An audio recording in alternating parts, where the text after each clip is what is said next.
Hello and welcome to Dream Ether. My name is Jacqueline Diane and this is Dream Ether 13. I'm doing the setup a little bit different today.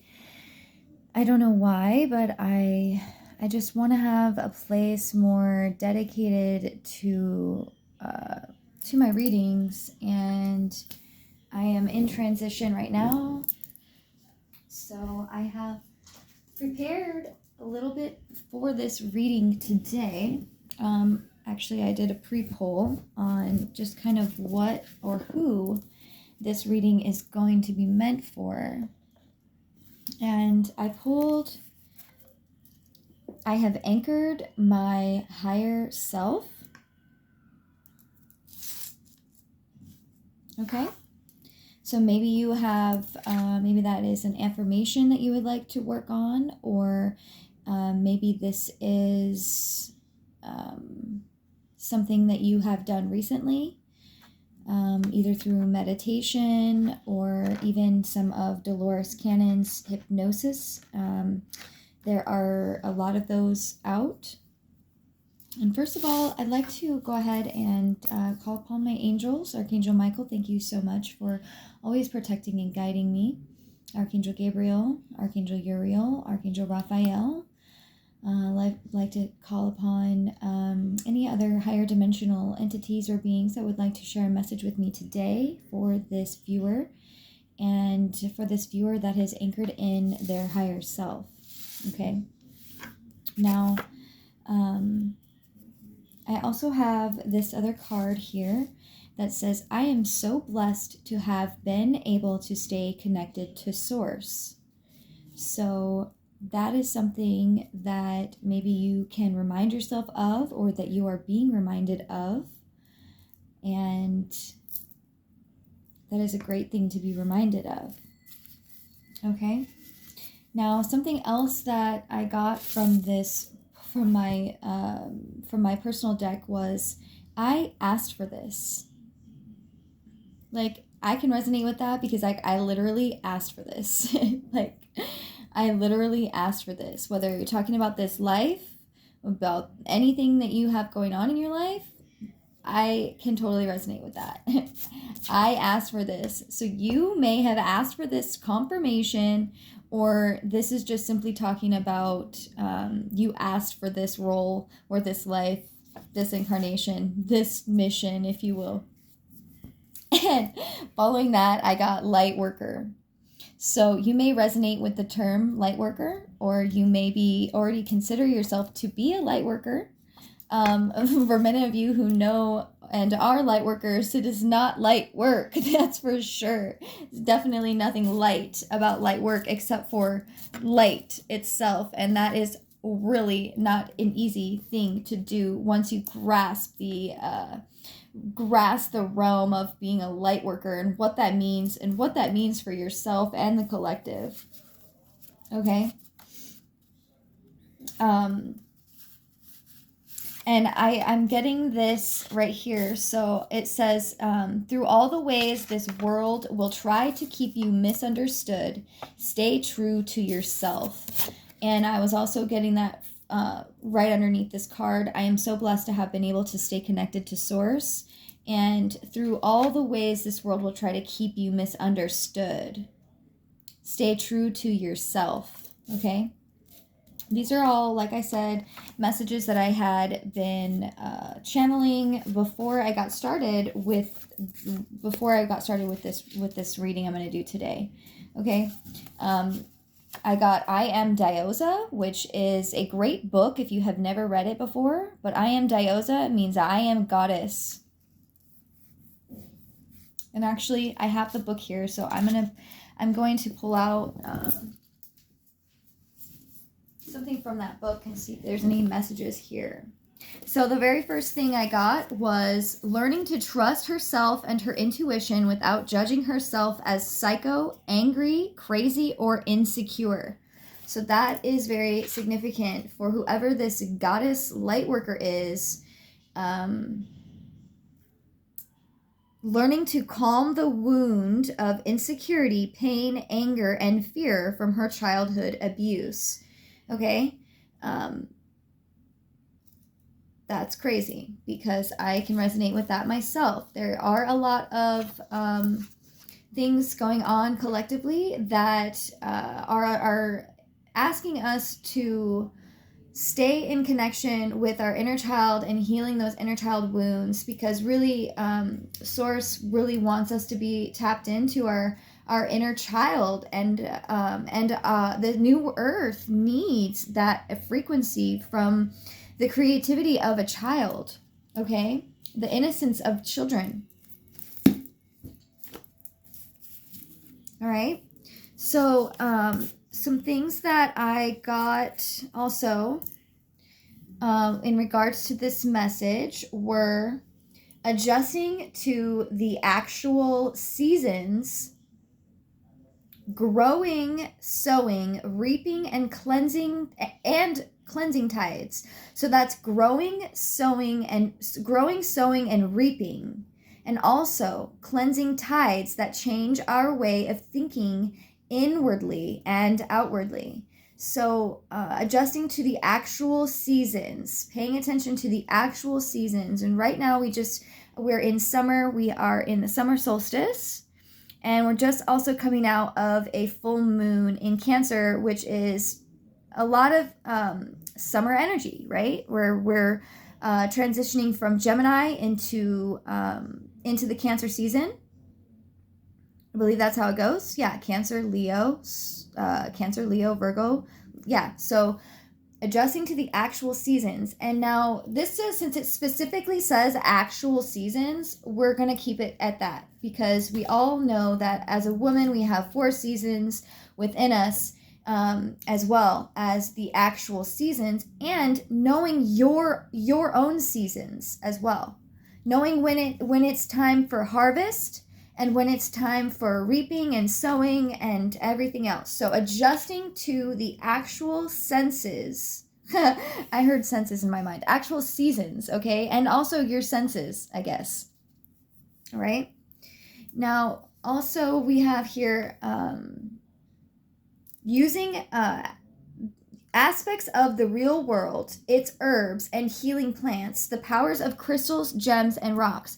So maybe you've been called recently into tapping into the real world. And when I say the real world, I'm talking about the natural world that we live in and the spiritual connection between the two, including herbs and healing plants and the powers of crystals, gems, and rocks. And if you can notice here on my desk here, sorry about the wobbly. I definitely keep a lot of fine gems, crystals, and herbs in my vicinity, always. I think that it's very helpful. And it's going to play into, this year is a major year. This is the year of the dragon. And it's a major year for awakening. I believe that by the end of the year, be it the actual eve of Christmas, I think there's going to be some profound changes that come into our lives if we use this time correctly, which is tapping into our hearts, our higher hearts, and getting in tune with ourself and our magic, right? And the next thing I pulled out was Phoenix Magic. And when I channeled these cards, I still have yet to find out what that means. So I would be happy if somebody would maybe put in the comment section, Phoenix Magic and what it means to you, and what that was meaning, what it means. I mean, like I said, I haven't tapped into what Phoenix Magic actually is, but I've had this message and it's been staring at me for a couple of days, so I needed to get it out, and I've got my own things going on as well that I needed to get finished before I could even get on here, and that might just be my own self getting in my own way. But anyways, I find that that this is really standing out to even me lately. Phoenix Magic. you know, the rising of the phoenix, rising again from the ashes of your enemies, you know? Okay, now I got 2 messages as well. One of them is you have messages from your ancestors that are trying to come through that can either be answered via meditation or prayer, okay? Maybe it has to do with this phoenix magic that I'm channeling here. And also, be fearless. Ancestor message. Be fearless. Okay? So that's kind of, that's really cool. Now, I pulled a couple of cards. I don't always pull cards in advance, you guys, but I have been getting in my own way lately. So we are gonna let that slide, and I'm gonna go ahead and just pull these, get into this next deck over here. Actually, first I'm being called to find out who it is that we are talking about here. What angel, light worker, goddess? I said angel, light worker, goddess. So maybe you resonate with the term earth angel, or you are working a lot with angels right now. And I keep getting this card keeps falling out, and it says unconditional love. So you are surrounded by unconditional love at this moment, and am reminding you of unconditional love. Also, if you like this I'm just trying new things out. If you like this setup and you are interested in seeing me mess around with different, I don't know why I want to say visions, but different like styles, let me know. Like I said, I have this space right here, but it's like at the foot of my bed, so I kind of feel like exposing myself, but it's okay. I know that I'm protected, and I've got my angels here always anyway, and everything else that I use to protect my space. My crystal ball as well. So, you know, and I've got my bell here so that we can get rid of any negative energy. And just this card, like I said, is calling out to me about the unconditional love. Unconditional love. Okay? Let me grab my coffee. Okay. So. All right. Okay. Now, you know, because I watch a lot of readers that, there's a couple different ways that I like to be on screen. Not gonna lie, it makes me feel seen, even though I'm trying not to be seen today. It's fine. We'll figure it out. Okay. So, let's go ahead and pull out who is it that we are talking about? What signs are involved here in this reading? Okay, if Spirit would like to show us who this is about, that would be great. And if it's just a collective message for any of us, that was way too many. But they want to stick to this. So I'm going to go with my gut like I normally do. And it looks like we are talking about an Aquarius,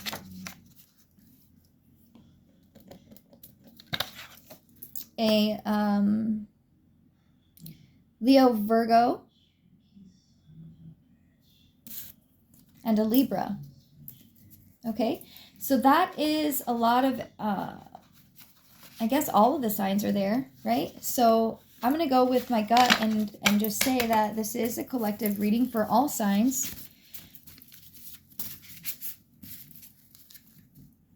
Or if you have any of those signs specifically in your major 3, what is it again? It's the rising, it's sun, moon, and rising sign.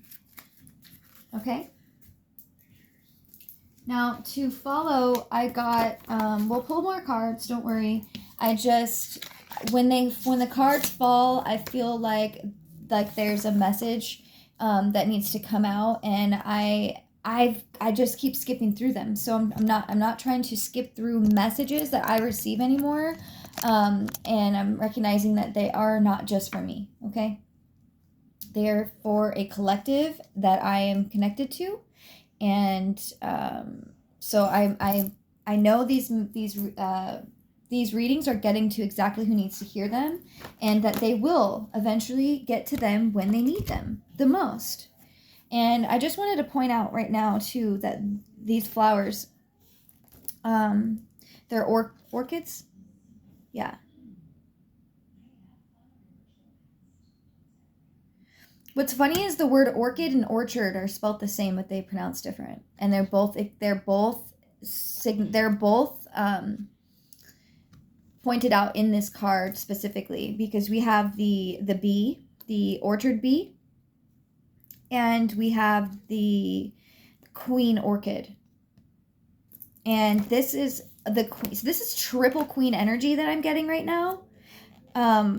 Only reason, well, yeah, triple queen, like triple royalty. Like, this is very significant. Let's go ahead and get started in what the card specifically says about it. But before I got started here, I was drawn into this orchid here, and the first time I saw this card, I was noticing and reading about the bee, and I've been seeing three different types of bees lately in the yard here. And then I didn't know all the different names of them.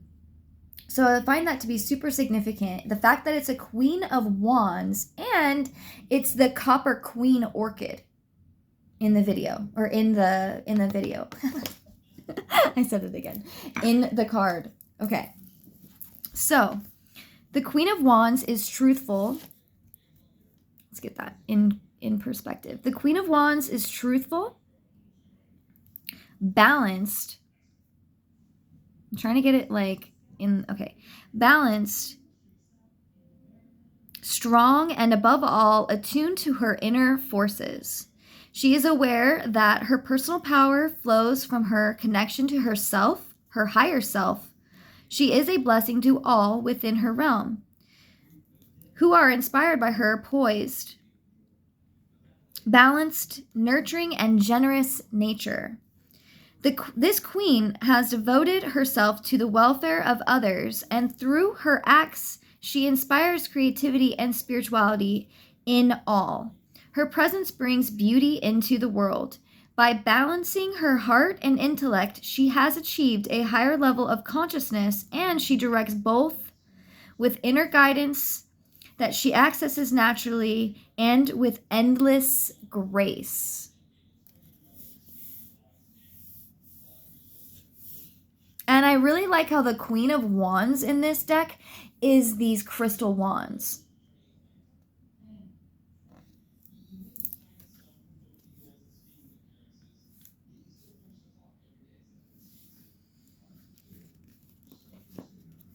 Now we're talking about, let's see. The Queen of Wands. Okay, well, we want to talk about the orchard, but I kind of want to talk about these wands that she's carrying first. Nope, it doesn't look like we have them. But the wands represent moving through fire from intellect to intuition and creativity. Okay, so it's on the Ace of Wands, or excuse me, I'm looking at the Ace of Wands right now, but on the wand, and there is technically one wand here, so I am getting like Ace of Wands energy. Maybe that's why I wanted to come read this. But it's got on the top here the lavender. It's a symbol that speaks of devotion, love, and joy. And then we have the amethyst quartz crystal that is believed to give strength during periods of increased activity. So that's super cool. This is a geode, or not a geode, but a cluster of amethyst.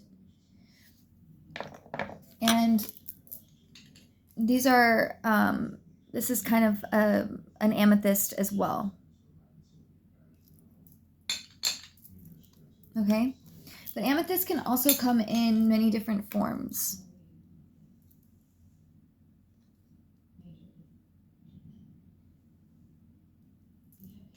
And I know I've shown you guys this before in the past, but you might be new here. Okay. So let's talk about the Queen of Wands here. This royalty energy that's being brought in here. So I almost said orchid bees. Orchard. Or it is orchid. Orchid. Dilemma orchid. I guess orchard and orchid are not spelled the same. The R's are in totally different places. But hey, whatever. At least I recognize that. Orchid bees. So this is not only the orchid, but the orchid bee. Also known as a golden bee. Are brightly colored tropical insects, and they occur exclusively in tropical and subtropical regions of the Western Hemisphere, ranging from Central America to South America. There's more than 175 known species. The Dilemma orchid bee is the only orchid bee that has established itself in the southern states of North America.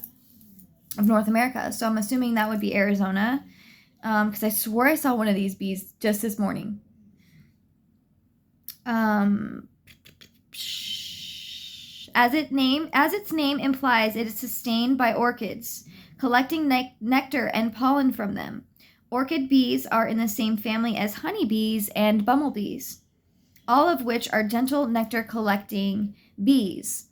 And I've been getting a lot of this God energy. Like, let me just show you kind of what I mean by that. And it's this book that I just recently picked up, and it talks about, it's Greek mythology, and I've never really I don't know why, but I never really got into Greek mythology, and this is just what I'm being called to right now because like of the nectar, and the nectar really stands out to me, and for some reason Orion is standing out to me too. But the book that I'm looking at right now is this book, Book of Greek Myths, okay? It feels like a children's book, but it's definitely...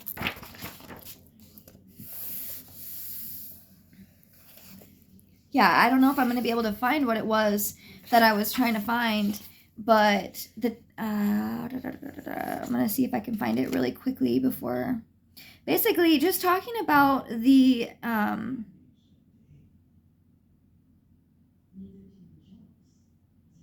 nectar of life, maybe? That's what I'm getting. The nectar of life, and the gods...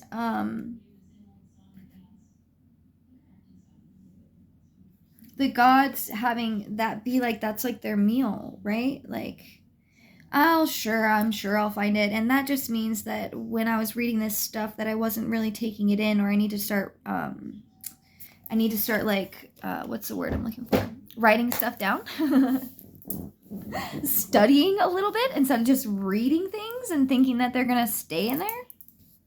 I mean, they mostly do, but I'd like to be able to like use my brain like a computer, right? Like, anyways, okay.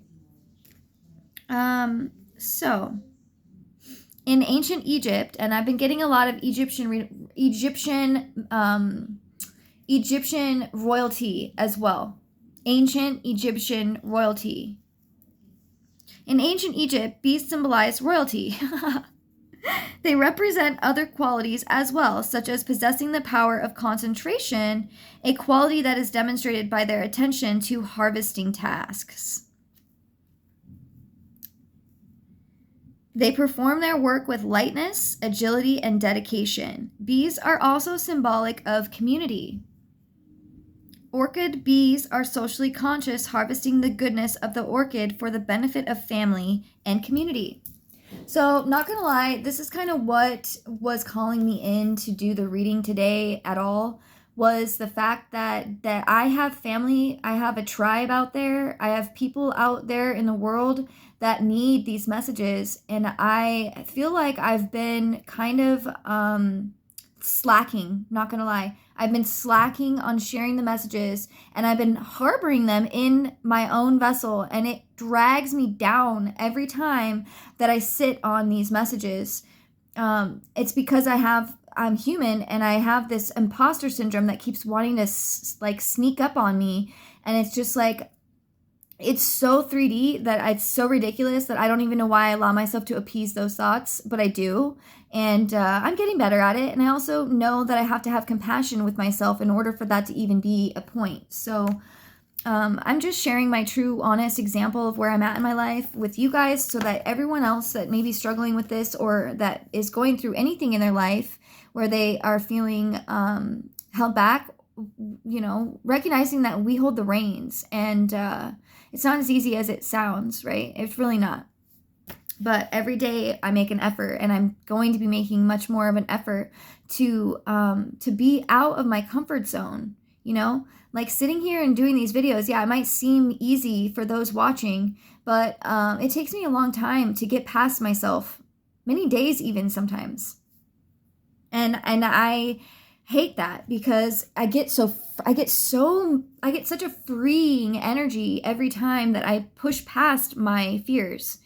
I feel more alive.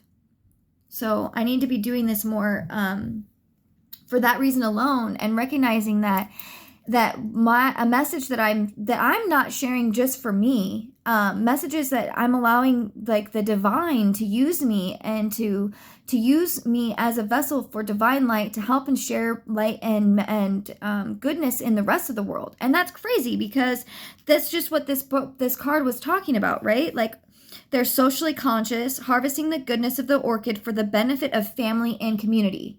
And that's what I'm about. I'm recognizing that I need to create my own family, my own tribe. I'm an adult now, and my bloodline comes from me, not my family. My actual bloodline is my blood that comes from me. And so trying to connect with that more, instead of focusing on my actual 3D family. Not saying that there's anything wrong with focusing on your 3D family or anything like that, but once you broaden your soul awareness, you become aware that you are not just of this family, that you have a much broader, in some cases, most cases, multidimensional connection to your soul family, your star families. Your inner earth, your inner family. It's trifold. It's three. I don't know why I just heard that like that, but it is. It's like a 3 on 3 on 3 thing. 3369 333 666 999. Okay. And even with this card, right? The queen, copper queen orchid, and the orchid bee. I mean, that's royalty, royalty, royalty. And I'm getting ancestors at the same time. It sounds silly, but I know it's going to resonate for somebody. Orchids are one of the largest families of flowering plants, with more than 20,000 species. The largest selection is found in the tropics of South America, and I saw so many orchids when I was in Maui as well. That's not really Central or South America, but it was tropics, and Asia. So some species, however, have even been found within the Arctic Circle. See? So it doesn't even really matter. Orchids. Why am I hearing archons? Okay. Orchids grow from tuberous roots, and they often have air roots that intertwine in the tropical forest canopy. And I was looking at these here, these arid looking roots here on this card.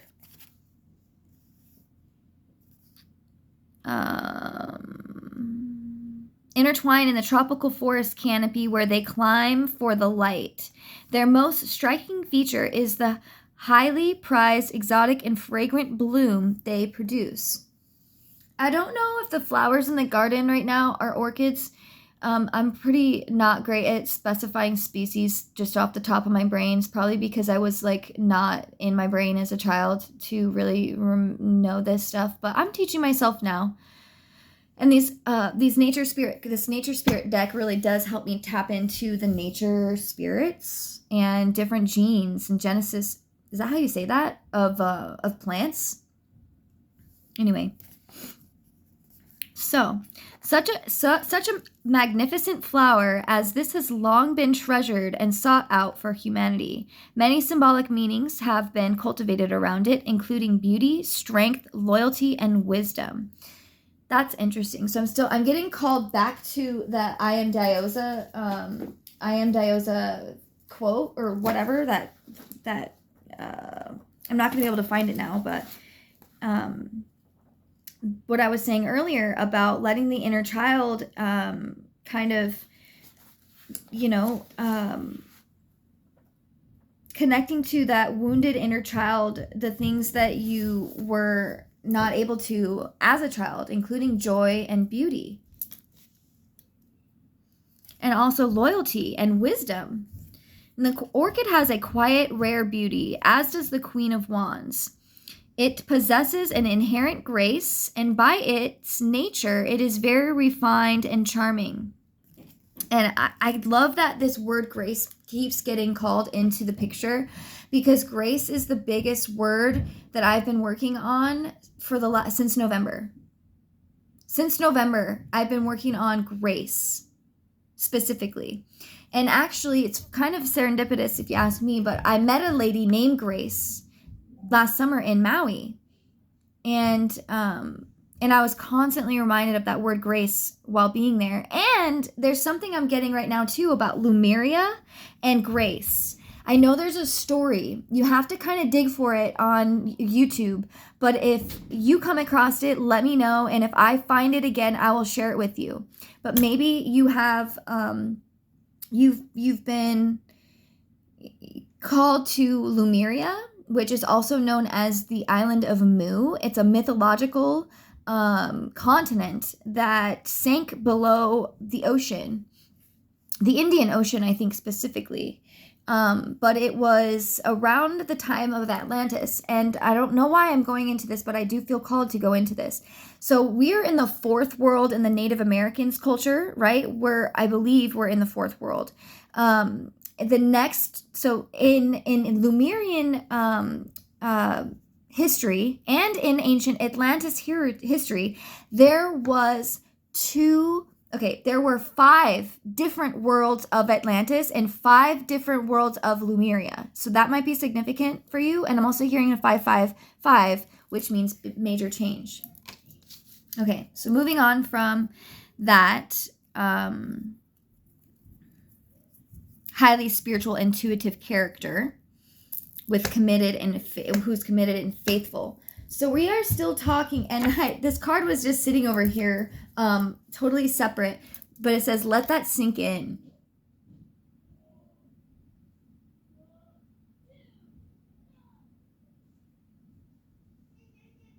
Like, what does that even mean? I feel like I know I've got stuff written down about the worlds, the Native American worlds, the creation myths is what I'm trying to call it. What I'm trying to talk about. The creation myths. Wow, this is getting deep. Okay, so I'm getting creation myths here. Let me see if I can find some of it in this somewhere.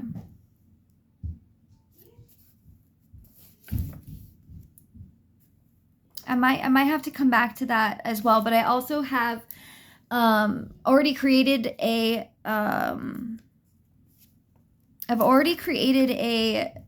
video about this, and you may be able to find it when you go into my archives.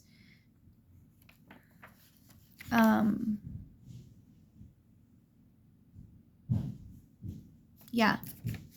So I'm just getting 1,000,001 different other downloads as I open this book. So I'm gonna keep going so I don't get myself squirreled. You know, because that is my spirit animal. So I can get squirreled very easily. So we're gonna pull this back in. But I always have this information ready for me. It you know, that it'll come when it needs to come. I trust that.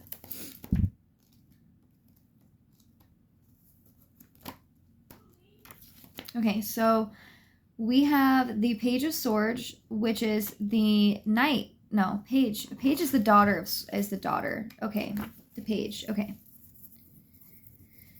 There is, so that's right in this image here. We have the Firefly. The Page of Swords rises above all difficulties. The character holds a sword high, extending it into the heavenly realms. This is an indication of readiness, growth, and clear vision from a new perspective. The page is not yet fully mature in this new liberating awareness. Oh wow, I can totally resonate with this card.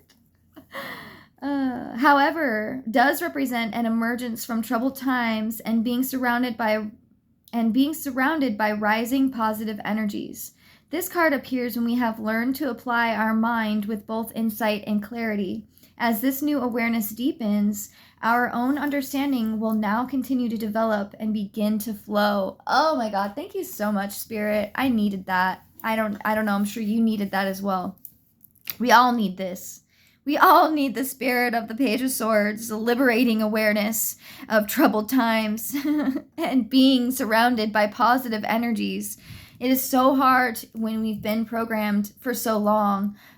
You know, our subconscious programmings have a way of taking the reins sometimes when we get triggered, and the smallest things can trigger us when we aren't aware of thyself, right? And that's what this whole journey that we're on right now is a journey to the self, a journey to healing deep, loving ourselves, and coming back home to soul, which is exactly this book that I pulled, that I Am Diosa from earlier. Great book to read. I suggest reading it. I'm going to be reading this book again because I'm feeling called to right now. And I started that book a couple years ago when I first got sober from a lot of things.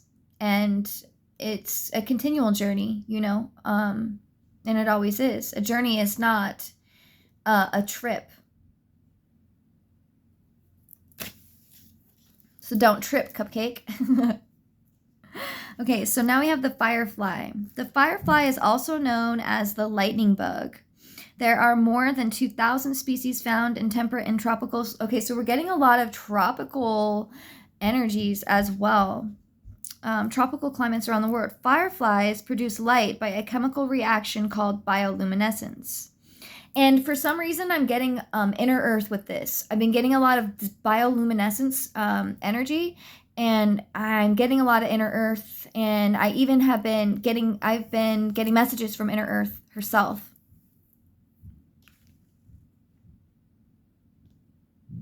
I'm still trying to navigate through all of what that means, but a lot of it is basically this inner child, this inner you that needs to come out, that's hiding. And the bioluminescence is giving me like super, super deep into, I don't know if bioluminescence is the same as like the luminescence that comes from beings that are in caves and stuff like that, or underwater, super far deep, but that's kind of what I'm getting.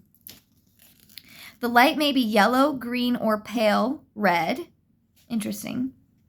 And is emitted by organs on their lower abdomen. Fireflies are unusual because they can flash their lights on and off. Other luminous insects glow continuously. So see, there's something to the bioluminescence here about this message. And I also heard somebody else say recently that the solstice kind of brought in more luminous greens in the energy, like in the light spectrum. So you may be going through some eye changes, some vision changes. some sensory changes.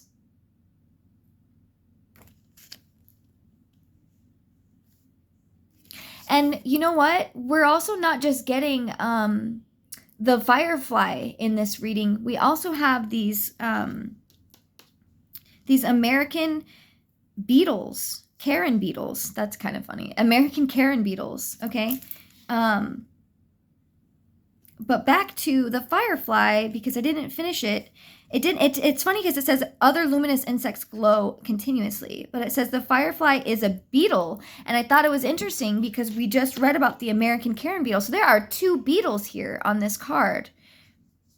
And I've also been getting a lot of that ancient, like the sacred scarab beetle, and I've even been hearing beetles a lot more lately. And there is a beetle represented, oh my god, on the top of this. Okay, so I just pulled this from the very top of the deck, and this was the beetle. I'm gonna have to pull back this is exactly the card that I was just channeling in my mind. This is exactly the same card I was just channeling in my mind, and I'm freaking out about it because that never happens to me, and that is so freaking cool. So we'll go back to that, but there's something about the Beatles.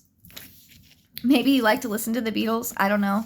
But something about the Beatles. Okay, so the message presented by the firefly is allowing the light that is within to illuminate our lives. And I did just talk about inner earth and illuminating your inner light. Okay, so with this card, the firefly represents expanding beyond our limitations so that we can experience intimate connections with the subtle energies of our inner spirit. Oh, I love that so fucking much. I'm sorry, excuse my language. I do cuss on this channel, but I love that so much because literally this is what I'm doing right now. Like, I needed these answers from myself, and I wouldn't have gotten them unless I did some tarot.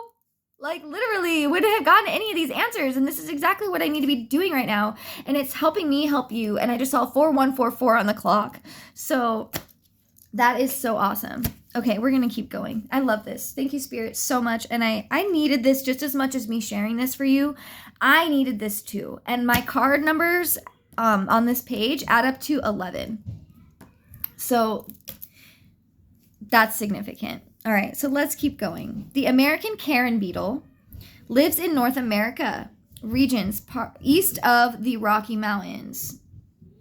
They lay their eggs on the flesh, of dead animals. Okay, it's funny because I was getting something like a Karen, like the energy of like a Karen. And then I get that they, and I guess a lot of beetles do that. I mean, like doo-doo, like literal in doo-doo, in poop.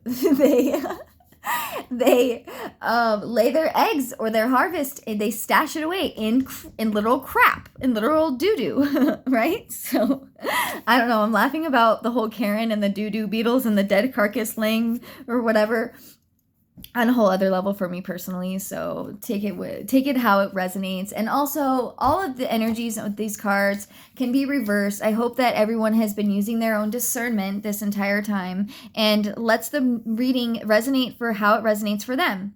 That doesn't mean every single thing is going to match or every single thing is going to resonate. And maybe it will.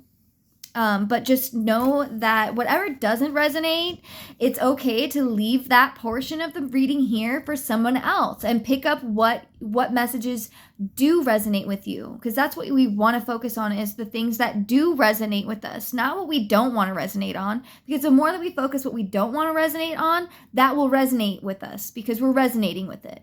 Does that make sense? Okay. So the American Karen beetle lives in North America. In North American regions. Sorry, I kept having to read that over again because I knew I wasn't reading it right. Okay, so east of the Rocky Mountains. They lay their eggs on the flesh of dead animals and decaying vegetation. The larvae, as well as the adults, feed on the decomposing matter, recycling it back to the earth. In this way, they function to clean the environment. Okay. So what I'm also getting from this card is by going in and recycling back to the earth, like recycling even ourselves and recognizing, where we just going in deep and recognizing that everything has a purpose, right? Laying their eggs in the flesh of dead animals and decaying vegetation. It literally is, it creates a feed. It creates food for certain adult organisms and larvae, on this planet that we need to keep the biodiversity going, to keep this ecology going, to keep this circle going of life here. Because if we try to act like we don't need these bugs or these plants or any of this stuff, we're in for a rude awakening, if you ask me. And those of you that don't, you may be one of those people that I don't think that whoever's watching this is, but there are people out there who think that their lawn being freshly, I was going to say lawn being pressed for some reason, but you get what I mean. Everything being perfect and prime, that is nature itself is beautiful in its imperfections, right? Symbolically, the Karen beetles are carrying away the old unresolved issues that have now been released. So I'm going to use this analogy. So anytime a Karen or somebody comes at you in a certain way, they want to speak to the manager, whatever it is, just know that they are also carrying out a process for God. Yes, they even do have a place here. They do. It's to teach you your worth and what you stand up for and what you don't, and using your voice. They carry away the process that which is lifeless and dead. So if you're being affected by a Karen, or you're allowing them to take away your life and leave you feeling dead, then realize that that's actually a blessing in disguise, making way for new growth. Beetles aid in transformation and in general represent metamorphosis, resurrection, and rebirth into a new and higher spiritual awareness. Just making up words today, guys. I guess that's what I do. But yes, literally represents metamorphosis, resurrection, and rebirth. And Karen is spelled with a C-A-R-R-I-O-N. C-A-R-R-I-O-N. So it's not your normal Karen, but we're going to use it that way today as well. All those Karens out there still are here to teach us something about ourselves. We're not meant to let them just, they're meant to take away the lifelessness and the dead within us. That's their job. So we can make room for new growth. So let them fucking come. Let them take what's dead and lifeless and grow within it. Now I have this spring here. The popular name of this large purple crocus is remembrance. And that's interesting because resurrection and rebirth, metamorphosis, remembrance. Those are all major points right now, especially this year, is remembering and remembering who we are and our higher spiritual awarenesses and connecting deeper with them in this vessel. It is one of the Dutch crocuses and is commonly called spring crocus or giant crocus. And I believe I'm saying that right, but if I have pronounced it wrong, I'm sure somebody will correct me in the comments. And in fact, why don't we put some flowers in here? I don't know. I know this isn't a live reading. I'm going to be warming myself up to getting into live readings. But if you're getting this message and it is resonating with you, will you please, get me an insect or a flower or a little heart or something that shows me that you are resonating with this message, so that it does help me deeper connect with the individuals that are coming across these messages, to help further to connect with them more and to get deeper messages. By allowing the energy exchange, even via video, because these are timeless messages, allows me to tap in more. And the more focused you are on a reading, also when you're listening to it, if you can watch the reading or if you give your undivided attention to it. I know even when I'm watching readings, the way that cards fall for me, even I can interpret things differently when I'm watching them and connecting with them in any way, and especially in all the ways.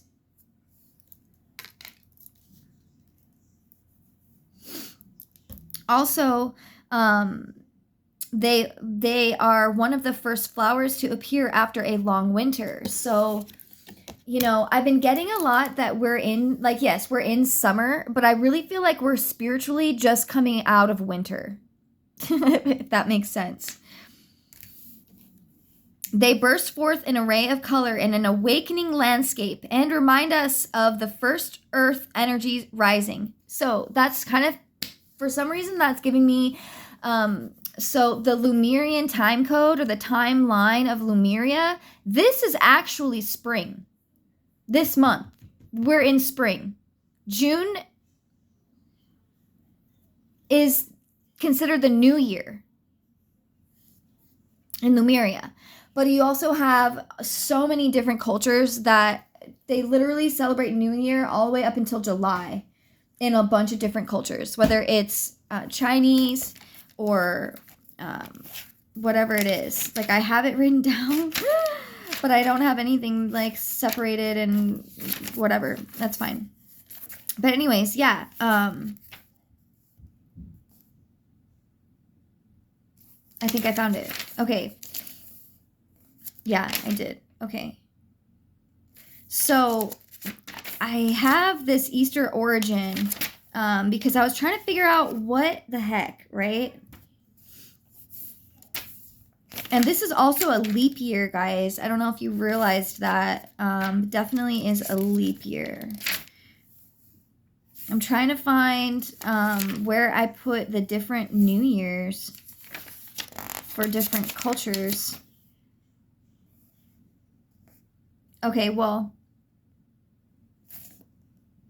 so there's not even just New Year's in cultures. I guess Jewish is a culture, Hindu or Hebrew. So there's a Hebrew calendar, which is a lunar calendar, and a solar calendar. Okay, this is significant, and I'm going to share that. So the Hebrew calendar, also called the Jewish calendar, is a lunar solar calendar used today for religious observance and as an actual, or as an official calendar of Israel. It's lunar in that every month follows the phases of the moon, and it's solar because the calendar's 12 months follow the Earth's orbit around the sun. But something weird about that is that there's 31 days in the month, but there's only 28 days, 29 and a half actually, I believe is how it works. Which makes it so confusing, right? Because like, that just makes it really confusing in my opinion. Yeah, because it says literally the Earth is moving around the sun, and at the same time it takes the moon 29 and a half days. So it takes 27.3 days to make a complete orbit around Earth. So why are our months, so it's just like, it's really interesting, right? So I got into this a couple months ago, and I wrote this down, and yeah. Now, in the Old Testament, written in Exodus, the Jewish have used a lunar solar calendar ever since they departed Egypt. So in the first commandments, the first commandment the Jewish people received as a nation was to determine the new moon. And we are literally, I believe we are waning into the new moon right now.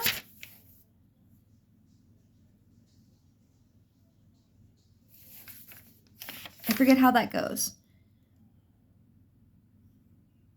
Yeah, I'm going to say we're moving towards the new moon, whether it's waning or waxing. I believe it's waning.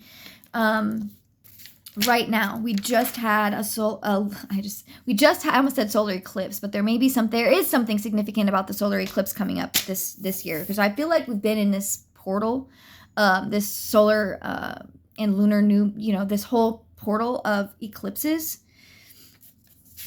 for a while. that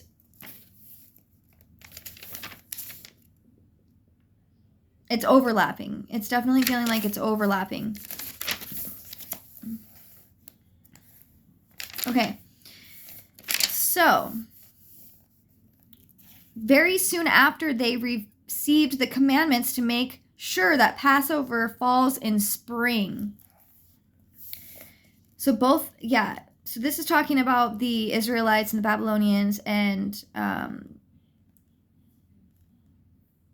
how they heavily influenced the creation of our calendar that we use today.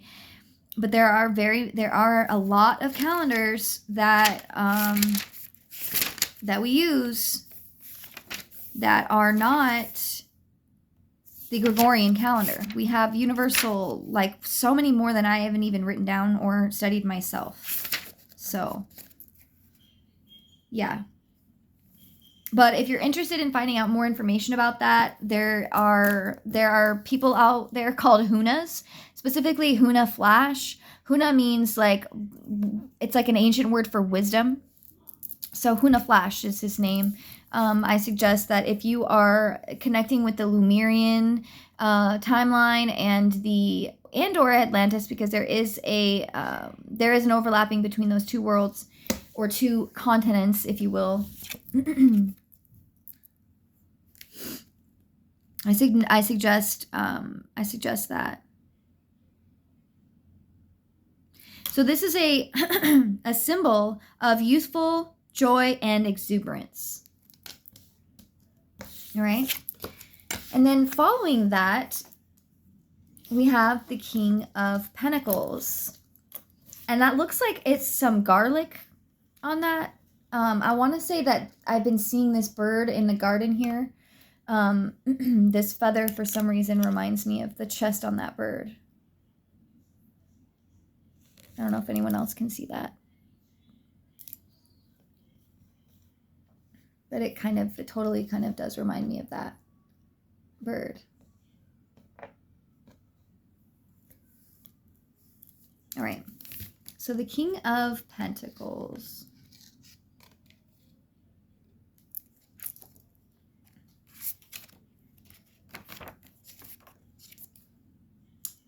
I meant the Knight. I knew I was looking at that wrong. And that's funny. Okay. So these are the energies that I've been picking up on, right? For a few weeks now. Responsibility and dedication to hard work are the key messages presented by the Knight of Pentacles. He accepts responsibility openly and reliably. In the Knight of Pentacles, we observe the skills of industrious structure, organization, and bringing forward a practical side that always gets the job done. Maintaining traditions is important to him. Using tried and true methods come naturally. This Knight is not a trendsetter, but rather suggests that we work with what we have and what we know before delving into new strategies to complete any task. And I love that this card came out because I was looking for that direction today. And it's keep it simple, stupid. I'm sorry, keep it simple, silly. KISS. It's the KISS method. KISS. Keep it simple, silly. The Knight is not a trendsetter. Yeah, so before delving into new strategies to complete any task, sit with yourself and ask and meditate on those questions. Remember, you do have a message here from your ancestors about that could be related to this. It can be sought out through prayer and or meditation. Having that intention when you sit down for your meditation, or having that intention when you pray for those answers from your ancestors. And maybe this could be one. It's all on you. It's all on you.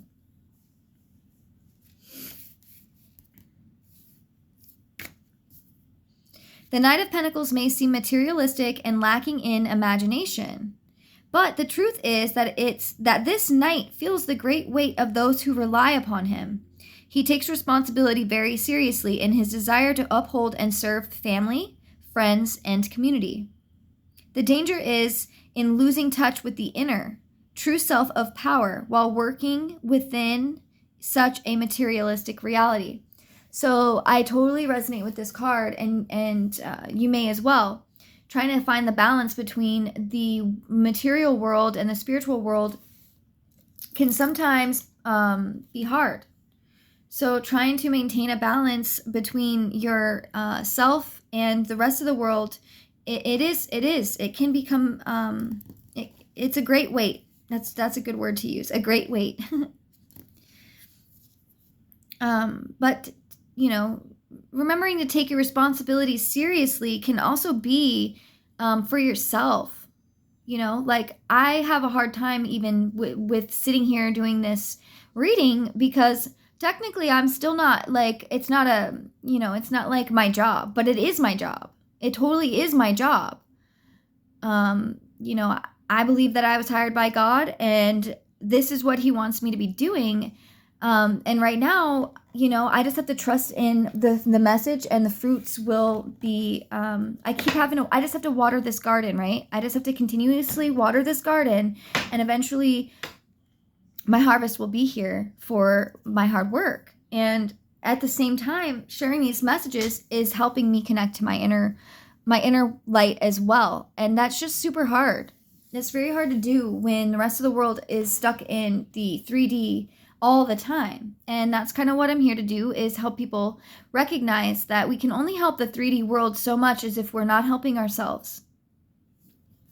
And I mean by that, by not just like the simple things, which it is part of the simple things, like getting up out of bed in the morning, brushing your teeth, making, something to drink, or connecting with yourself through via meditation, or journaling your dreams, or whatever it is for you. Those things really do matter. And I'm having to learn that myself, and having to take the time to write things down, write out my thoughts, so that I have something to go off of as well while going through this spiritual journey, while going through this life journey. Even if you're not somebody who's spiritual, you're still psychologically connected to yourself, and you still have the subconscious programming that everybody else has, because we all have a fucking brain.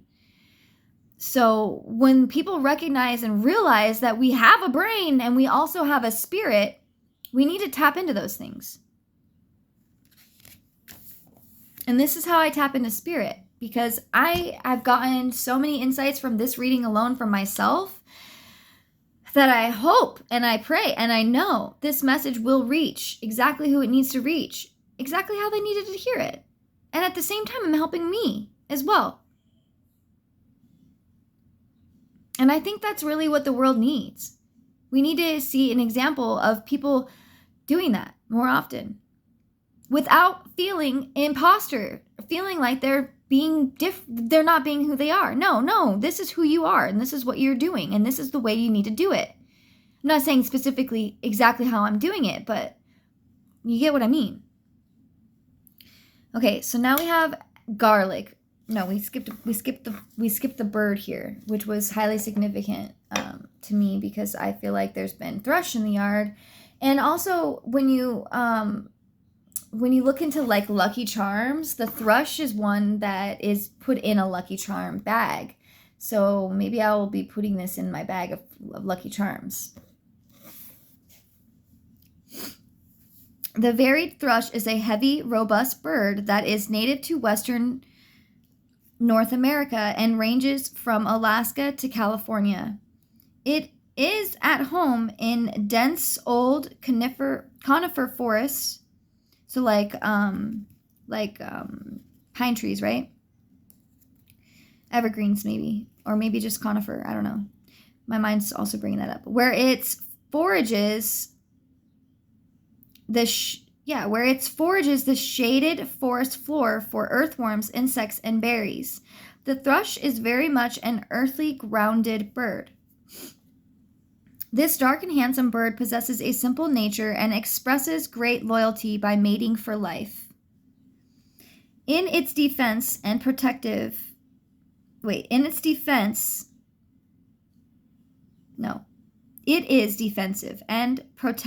of its home during the nesting season. Symbolically, thrush represents being called to a higher purpose. All of these exemplary qualities are also present in the Knight of Pentacles, who is always motivated by purposeful activities and faithful to his own high standards of conduct. I love that. Garlic is a member of the Allium genus. I don't even know if I'm saying that right. It is a cousin to the onion, leek, chive, and shallot, and I freaking love garlic and onions. Like, they are literally my favorite thing to eat ever. I could eat them raw. That's how much I love them. And I'm obsessed with garlic. I'm so obsessed with garlic. Anyways, that's just, I can't even see garlic or onion without being like, mouth-watering. Most commonly marked, garlic is native to Central Asia and is now naturalized all over the world. Wild garlic of various species grows on all continents. During this plant's long history, it has always been greatly treasured for its medicinal and culinary uses. And I use this a lot when I have like any pain in my teeth. Actually, that's a lie, but I find that it's a great excuse for me to eat raw garlic.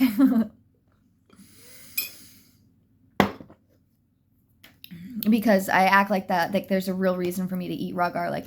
It just so happens that I'll eat raw garlic when I have a tooth issue. Because I haven't been able to get into the dentist or, for many reasons. But I'm going to be making that a priority. But until I can have the finances that are going to help me do that, I do stay connected to the herbs and the medicinal plants like we talked about earlier. That are around me, and garlic is one of my most favorites because I can not only use it in alchemy, but I can also use it in food and medicinally. There are even, I think, tablets or pills that you can take that are like garlic. They're garlic pills. Anyways.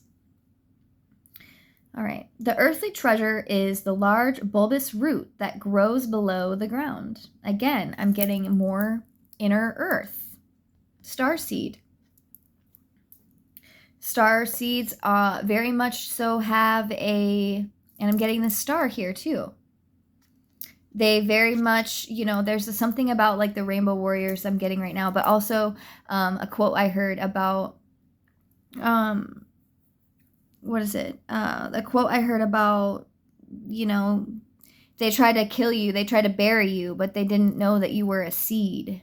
You know what I mean? So that might be significant for you. Because let's be honest, it's a very crazy ride until you realize that you're chosen, or you're a starseed, or you're a lightworker, or an earth angel. You start to recognize all your trials in life you asked for this, right? Like, we freaking asked for this, didn't we? I think so. I know so. Let that sink in, bro. Let it sink in. Like, we literally asked for this. Every bird, every element at any moment, including my own brain, is a tool and has been all along to protect and guide me. I can't make this stuff up, you guys. Like, literally can't even make this stuff up. That card was just sitting right here. Every bird, every element at any moment, even my own brain, is a tool and has been all along to protect and guide me. I freaking thank you, Spirit, for coming through with that message. With all of these messages. Throughout time, garlic has been a generous and faithful friend to humanity. Its many medicinal attributes have been documented as far back as the Egyptian dynasties.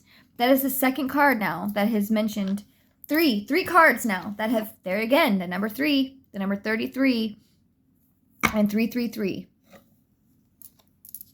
Okay, that is the third freaking time that Egypt has been brought up here.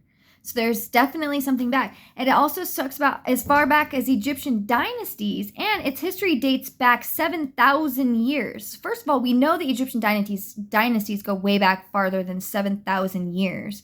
But symbolically, garlic has been assigned many meanings related to its value. It's believed to inspire courage, increase strength, and heighten stamina. And I've actually heard that too. Women that eat garlic and or onion tend to have stronger pheromones that men, I guess, find attractive. Other symbolic meanings are protection, patience, good fortune, and prosperity. So you're surrounded by protection. I mean, literally, I think I've heard the word protection at least 3 times in this. And I love how there are 3 symbols in every single card, not including the pentacle, right? You've got the thrush and the garlic and the flower, but it also symbolizes the pentacle. Like, there's so many different things here.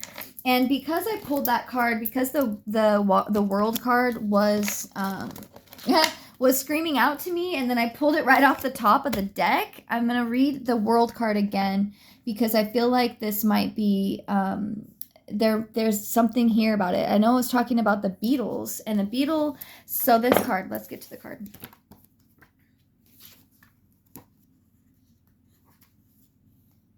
Okay, so the world card, let's just get into the cards. The world card acknowledges our progress along the complex, many-layered journey of the soul. I love this. I freaking love this so much. Do you know how many hundreds of different ways that these cards could have come out? The fact that they all resonate with each other, and it just blows my mind. This just literally blows my mind. And this is why my connection to source and my connection to spirit, God, the universe, the elements, the birds, the flowers, the plants, and everything. This is why I'm so tranced by it, because it's freaking blowing my mind. It literally blows my mind. So specifically talking about the 4 corners of the card, and when I call in the 4, there's so much symbolism in tarot and so much symbolism in life itself and in nature, that if we took the time to sit with it, 111 on the clock, we would recognize so much more about this freaking planet. It's like baffling. Okay, so what I was talking about in the deck was specifically the beetle. Okay, the laurel.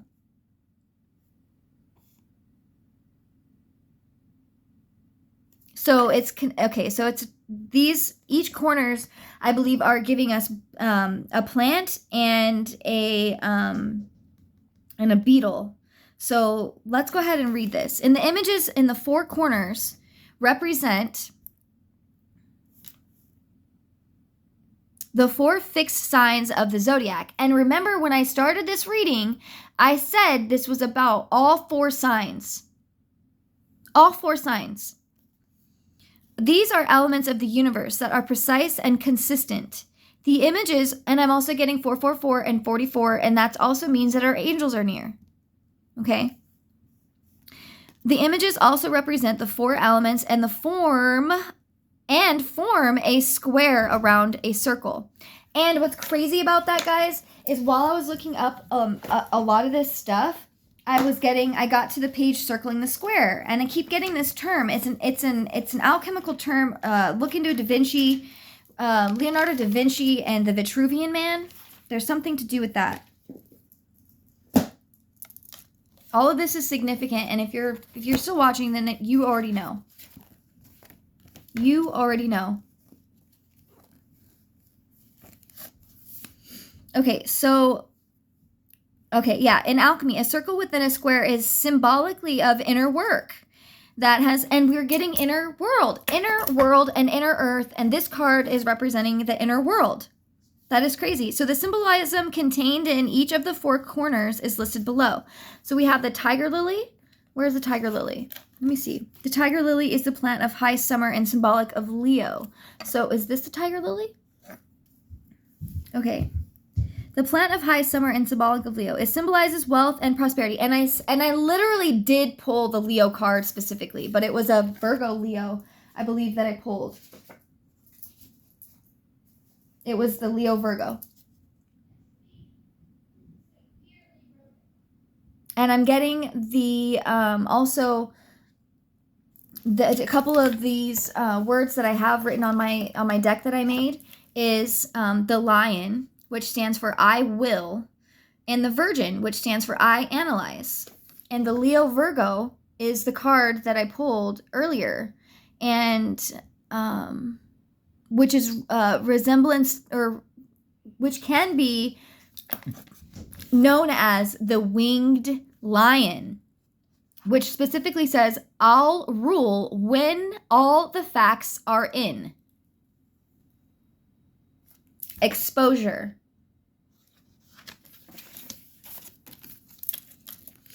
So, symbolic of the lion, it symbolizes wealth and prosperity, and the blue spotted salamander. Okay, so this is going to be it down here. So this is the water lily right here. And the blue spotted salamander on this card. The water lily and the blue spotted salamander. See how like detailed these cards are? Do you see how detailed that is? That's crazy. And not only that, like there's a salamander in the house where I'm staying, and I just find that super symbolic. The blue spotted salamander is also related to Leo and the fire element. The salamander is connecting to shifting realities, and if you are on this page and you're aware of the timeline shift that we are experiencing here on I almost said human Earth. What the fuck? We are experiencing on Earth. Why did I want to say human Earth? Okay, that was weird. Anyways, but you might resonate with that. You know, as a starseed, I resonate with this as well. You know, we're not really from this world. Like, we're really not. We are human, but we are not just human. We also have, we're not just human, okay? We're extraterrestrial, interdimensional. It's a inner space, and it's a lot of different things. It's super like Inception. That's all I could get about those words, okay? So then the next one we have is the laurel, I believe. It's an earthly plant that represents Taurus. I'm going to assume this is the laurel right here, because look at his horns, right? The laurel, Taurus, yeah. That's interesting because that was on the bottom of the deck here. So I'm going to pull this out as well. Yeah, and I've been getting a lot of this Emerald Order, this Emerald Covenant, Emerald Order, Melchizedek, what was it? Fuck. I've been listening to some stuff about the Cathara, which I can't remember her first name. It's like very beautiful. It starts with an A. Deanne is her last name or her middle name, or maybe she goes by those first two names. But if you look up the Cathara on YouTube, you'll be able to start activating your Merkaba light body. And if you watched my last reading, you will know about there's emerald on here twice. So not only the color, but the element, or no, the gem, maybe. Anyways, that was, I don't know. I'm very obedient to my thoughts, and that's where I was being pulled to in that moment. But I find that the winged lion is super significant as well, and it's giving me Sphinx energy. But also the other day, if you saw my short from the other day, I posted about, I did a video, I believe it's the one about the thunderstorm in the desert. The thunderstorm in the desert. That one talks about, I was getting live scrying. I was scrying in the clouds, and I was getting so many images, and a lot of them were giving me like Sphinx and lion and phoenix energy. I might have to go back to that and look it up myself. But I was in this Greek mythology that I've been getting into. There was something about this creature that was sent, and she was cast down into, or she hid in earth. And I need to find that because it's super significant. Was it Mithra? Oh, Spirit, help me find this this myth about the Sphinx and the different underworld creatures that some of them were Sphinx. And even this picture right here is kind of giving me some of the images that I've seen on this world card here. I'm not like I'm still new to Greek mythology. So like so new to Greek mythology that I can't even just off the top of my head try to tell you anything about this story. Okay, here it is. Okay. So it's definitely about Zeus, right? And I don't know if there's I don't think there's any relation to Hades and Zeus, but I've been getting a lot of Greek mythology and even in my own life. Okay, so see the lion and then the Cerberus, the Ladon, the Chimera, and the Sphinx and the Hydra. Okay, I don't know yet what that's saying, but those are going to be confirmations for somebody. And I was talking about the lightning storm. And there's Zeus with his lightning bolts. Zeus soon regained his courage and turned, and when the other gods saw him taking his stand, they came back to help him fight the monster. Interesting. A terrible battle raged, and hardly a living creature was left on earth. But Zeus was fated to win, and as a typhoon tore up huge Mount Etna to hurl at the gods. So this is crazy because this is exactly the story that I was thinking about the other day. So wild because I have this mountain next to me that I believe looks like what's his name? Looks like Falkor from the Neverending Story. And Zeus struck it. Okay, so Zeus struck it with 100 well-aimed thunderbolts, and the mountain fell back, pinning Typhoon underneath. Oh, and it's so weird because oh my God, and this is super weird too because look at this mountain. This mountain even looks like the mountain that I'm talking about. This mountain. That's creepy. That's crazy. And the mountain I'm talking about is the Superstition Mountain in Arizona. That is so wild. That is so wild. Okay, because the day that I was looking at this, I was standing and looking at the cloud, the thunderstorm. It was a thunderstorm with no rain. It was a thunderstorm right over that Superstition Mountain, right over Falkor's head, which is symbolically looks just like this typhoon. This typhoon, which is also known as a natural phenomenon, right? Isn't a typhoon something like something to do with like water and like a hurricane kind of? I don't really know. I'm just channeling here. Okay, so there the monster lies to this very day, belching fire, lava, and smoke through the top of the mountain. That is wild. And in the beginning of the reading, we did get this Phoenix magic. And that's crazy because that mountain is in Phoenix. I don't know what the significance is of that, but there's something there for sure. Okay, so then we have the paper birch up in the corner here, which is associated with the air signs and Aquarius. So, and we got Aquarius in the beginning of the read. See, this is what I'm talking about, guys. This is what I'm talking about. It's freaking blowing my gosh dang mind. That is fucking crazy. I love this. But it's seriously. I love when my mind goes too fast. I start creating words that aren't even words, but maybe we can make them be words. but seriously. But seriously, though. Okay. It is a tree representing purity and new beginnings. It is linked to the light of the stars, sun, and moon. And if you watched my last couple readings, specifically my last reading, which is in 2 parts, specifically talks about the sun, the moon, and the star in the world. And this is the world card. I love it. See, this is why I need to be doing this more because I feel like I'm putting a puzzle together. I really do. The beautiful mountain bluebird represents the achievement of a new level of being. It is a bird filled, and I'm also getting blue avians.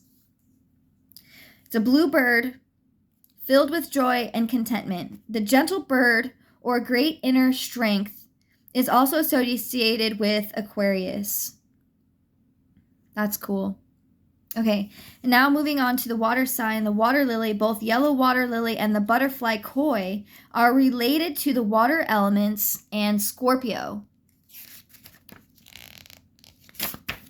The water lily represents a pure heart and always symbolizes transformation. Butterfly koi are highly prized ornamental fish that symbolize unity and fidelity, as well as the attraction of higher energies, strength of purpose, and spiritual advancement.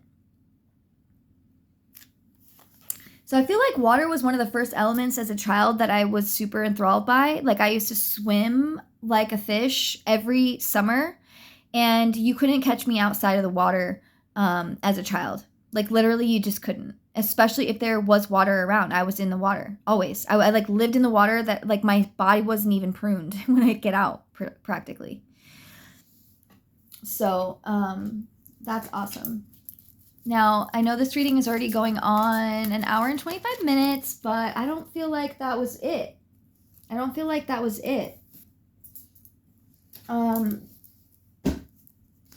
Let me see. Let's pull some charms. I think maybe I just need to... Oh, actually, I want to pull some angel number cards first. Some angel number cards. And the rabbit fell out of the trinkets. So that might be significant for you. I've been seeing a lot of jackrabbits lately, and that always symbolizes fertility and fertility, really. So you might be pregnant with a baby, or you could be pregnant with a thought, like a business, or or you might resonate with the jackrabbit.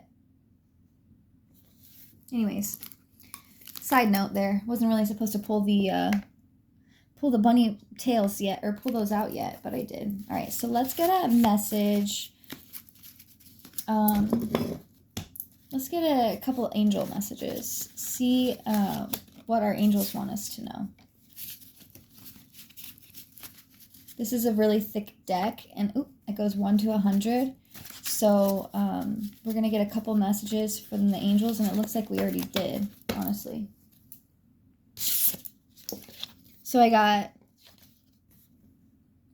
let yourself be happy today. You deserve it.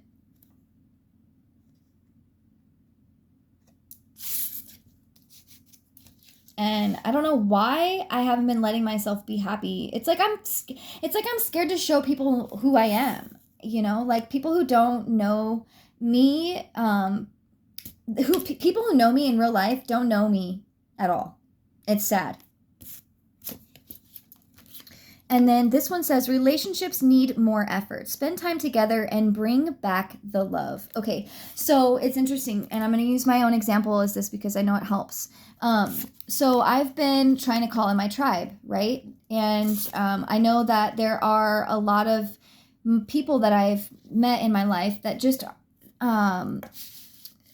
there's potential for connection. And because of life, especially life since COVID, it's been a little bit more difficult, right? And then it's like I get scared because I've dealt with a lot of SA, which SA stands for spiritual attacks. And on this channel, I stay constantly aware of that. And so I don't really like to use certain words anymore that give power to the energy of those types of things. So, and why I use the bell is it can cleanse the energy of any potential energies that I might have attracted to myself, because when we use words, we are spelling, and that is to spell, which is creating a siphoning of energy to you. you're pulling it in. So I just wanted to use this as an example. And, so there, a friend of mine that I'm staying with, she's got some kids, right? And I've been trying to tap more into my inner child. And these kids are so bright and they're so full of imagination. And I've been telling them that I would hang out more and do more things with them because I think it's going to help me out a lot too by just like hanging out and being kid-like. I don't think I really got a lot of that when I was younger. Actually, I know I didn't. And I'm just now realizing like, whoa, you were actually super, super, super, what's the word I'm looking for? I was super like serious. Like, why so serious? I was such a serious kid. And it had a lot to do with the things that I went through. But like I said, like we know, we signed up for this. Like we literally signed up for this. Like, right? We asked for this. I asked for this. So I'm trying to take the power back in my life at recognizing that maybe I signed up for a pretty powerful, quick transformation in this lifetime. So that means that I signed up for I saw a joke the other day and somebody was like, I signed up for the 10 platinum generational curse breaker 5,000. Like that's how I feel, like literally signed up for the generational curse breaker 5,000 package. So it's gonna be a little hard for me, but it's okay because it's not gonna be hard. I'm just making it hard because I haven't caught up to the mission yet. And so one of the two things I'm working on right now is being out there in the world, whether it's on the camera, behind the camera, with the people in my life. And to be honest, I have spent the last couple of weeks, majority alone, so I don't feel too bad because I don't feel like I've been blocking people out of my life. But I am trying to look into being more connected to people and kids and helpful to people around me as much as I can.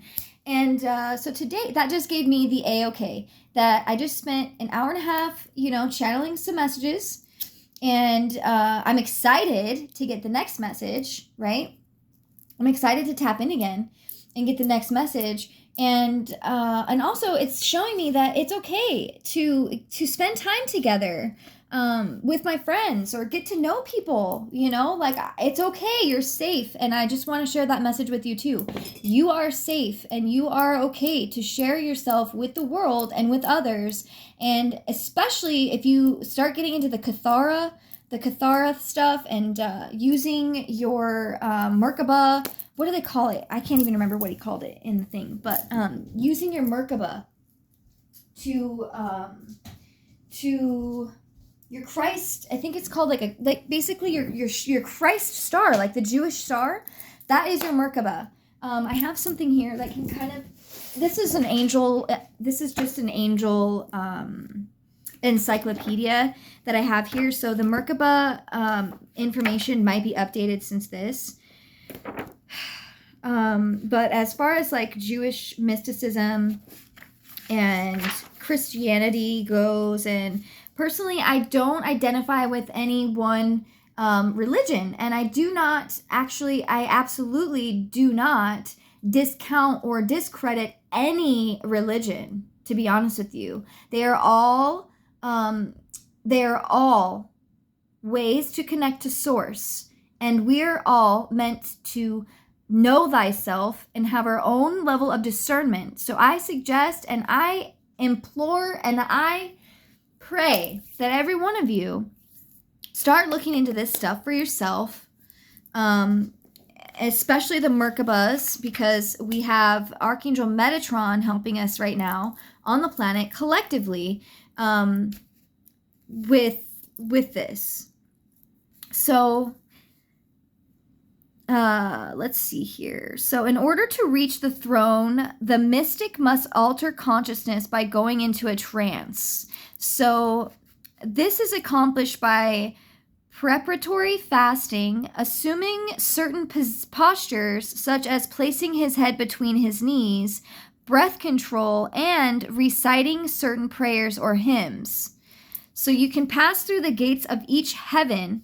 And what I'm kind of also getting with this as well is kind of like when you are doing breath work, doing yoga, and channeling the light from the heavens to earth through your body.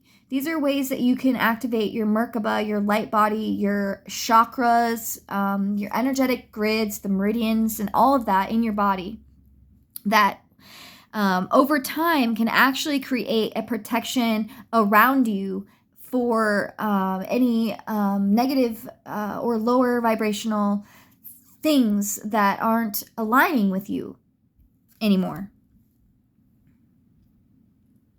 So there is an emphasis on direct access to God. Merkaba mysticism was not entirely embraced by orthodoxy. According to tradition, Merkaba techniques could be undertaken only by those who were steeped in spiritual learning and who had properly purified themselves by days of fasting, eating special food, and bathing. So when I'm getting the special food things, I'm getting things like grapes, peaches, things that are grown in the earth and that have the there are certain chemicals I can't recall right off the top of my mind right now that come from the green photosynthesis type processes.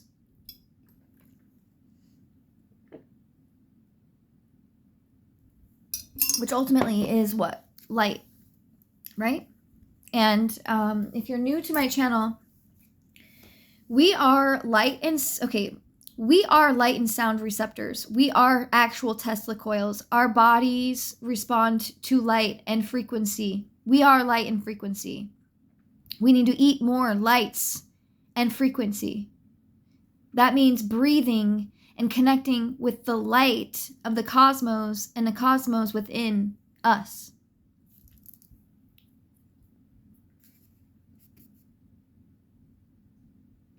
So Merkaba's parallel to Gnosticism can be found in the heavenly ascent and the layers of heaven.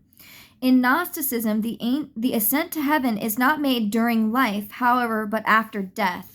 And I take that in a spiritual way, in two ways, right? And here it's talking about can only be made, so ascending, and this is talking about ascending, and it's saying that it can only be made during the ascent to heaven can only be made during life, however, but after death. Yeah, so the soul passes through the realms of 7 archons to reach the 8th sphere of the Ogadode, the nameless being known as the first power. So there are so many different things. The Merkaba information I have here, that I'm barely even reading it to you right now because I don't know exactly what level everyone is on that's watching this. However, I do know that whoever I'm speaking to is connected to their ancestors or is being called to connect to their ancestors. They may as well also be a reincarnation of a goddess. They are a light worker, and they ask for this, and let that sink in. So whoever I am speaking to, these are things that Source is calling you to get into, to learn about yourself, and even me myself, because I can't even recite this stuff to you without reading it, and even still, there are a lot of other things about the Merkaba on YouTube and things like that, especially in the spiritual community. Oh, sacred geometry. Sacred geometry. That is also another portion of the Merkaba that I need to look into. Sacred geometry is not just the Merkaba either. Obviously, you probably know more than me because I don't know where that just came from. But the sacred geometry is something that I as well need to look into. So anyways, yeah, we're going to leave that reading here right now. And if you got anything, I hope you had received something from this message. I hope that it gave you the insight that you needed, or the boost, or just the reflection internally that you needed to get through today. And I encourage you to go ahead and follow, like, or subscribe, however that works on here. I haven't gotten into my whole spiel yet about how I like to you know, get people to interact with this page. Maybe that'll come with more times that I get on here. I don't know, but I really do appreciate every one of you for listening and interacting. I love the comments and the things that people have to share.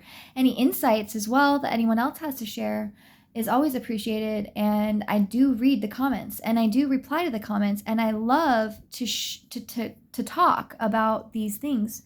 So please don't feel like you need to hold back anything. I do love to interact with people, right? Need effort. My relationships need effort, so clearly.